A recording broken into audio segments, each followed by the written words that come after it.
Kisah Ashabul Kahfi. Kisah teladan 7 pemuda Ashabul Kahfi mempertahankan iman dari kekejaman Raja Daqyanus hingga ditidurkan oleh Allah dalam gua selama 309 tahun.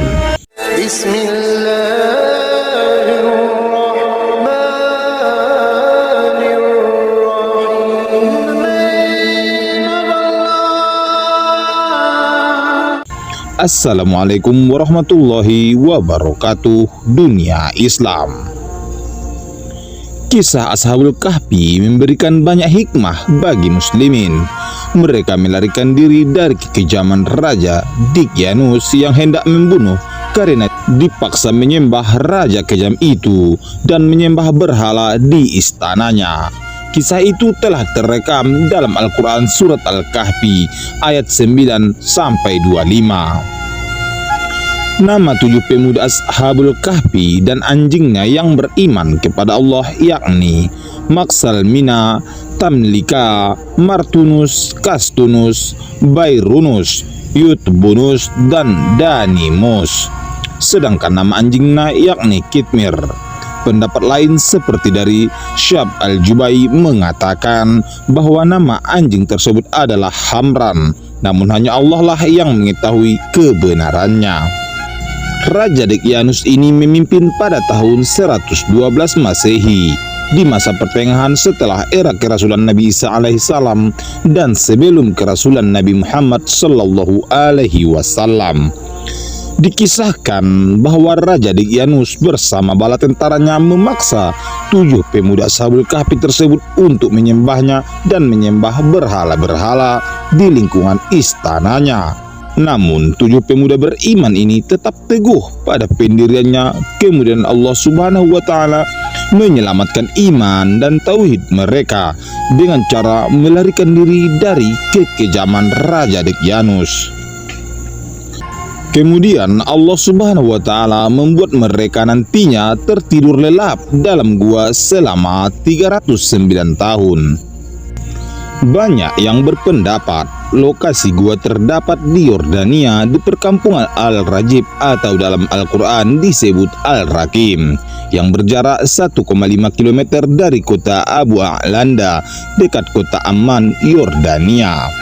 Raja Abdullah kedua atau Raja Yordania telah meresmikan untuk mendirikan di muka gua Ashabul Kahfi masjid dan ma'had yang diberi nama Masjid Ashabul Kahfi.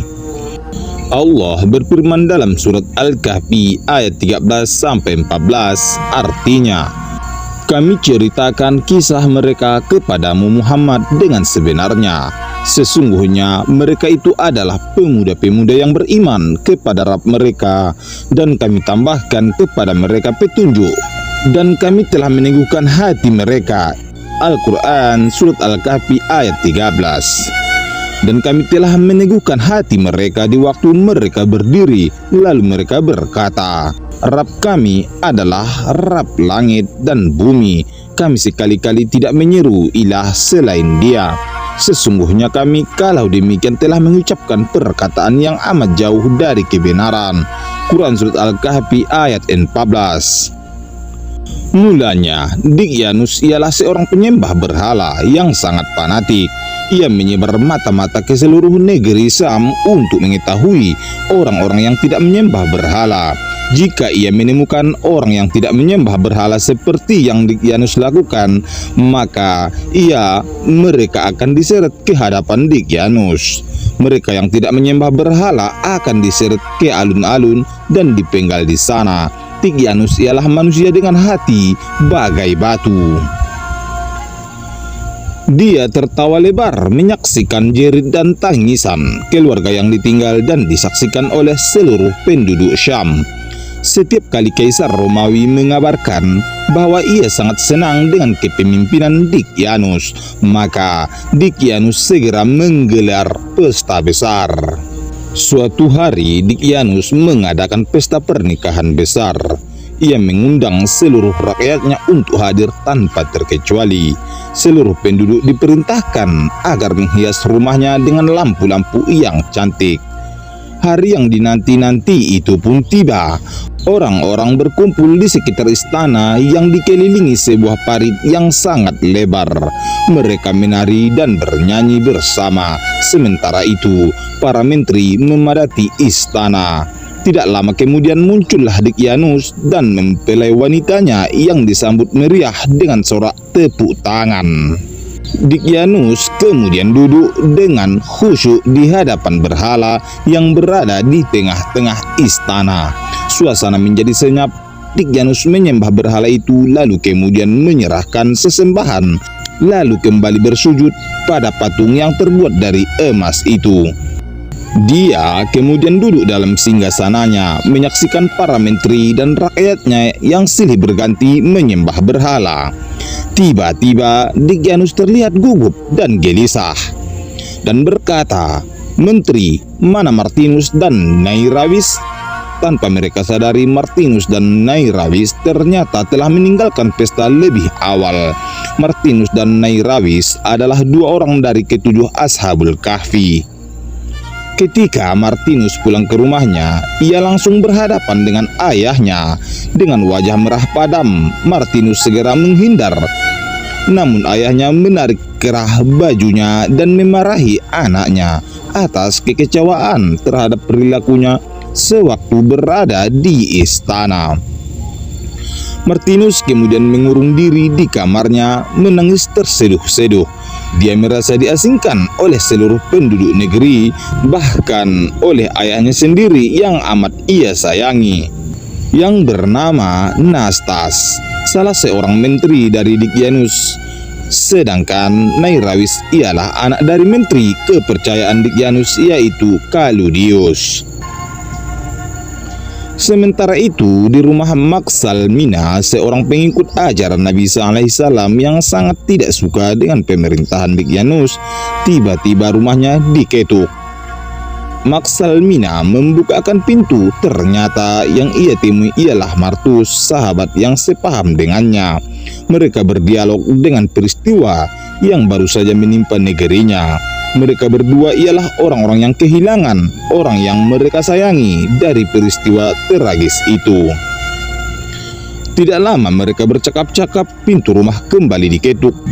Ternyata mereka adalah Nairawis dan Dainamus.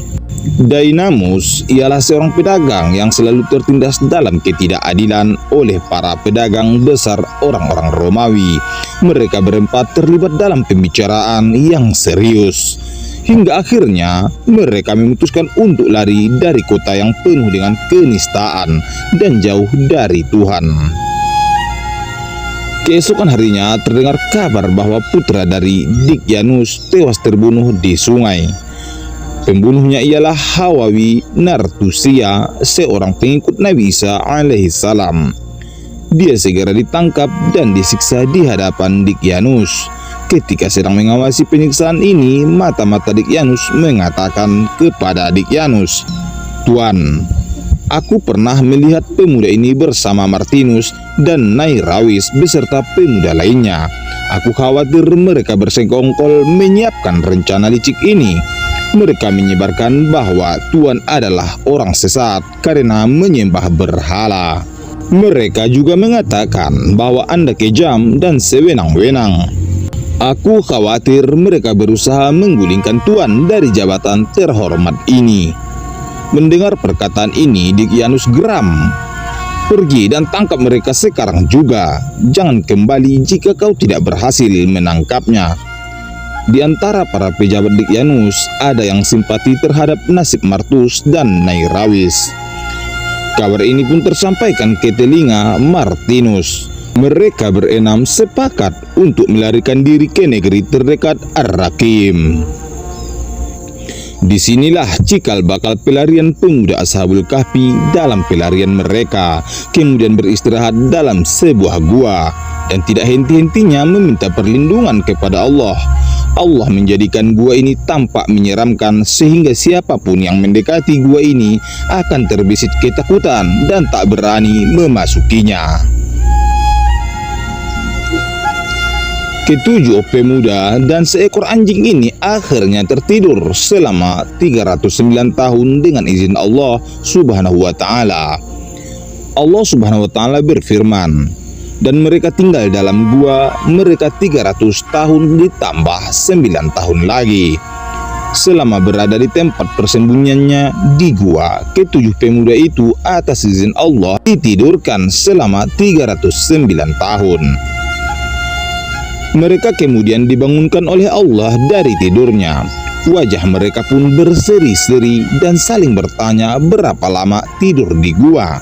Sebagian dari tujuh pemuda itu lalu berkata bahwa hanya Allah yang tahu berapa lama mereka ditidurkan. Setelah itu mereka keluar dari gua dan mencari makan ke kota.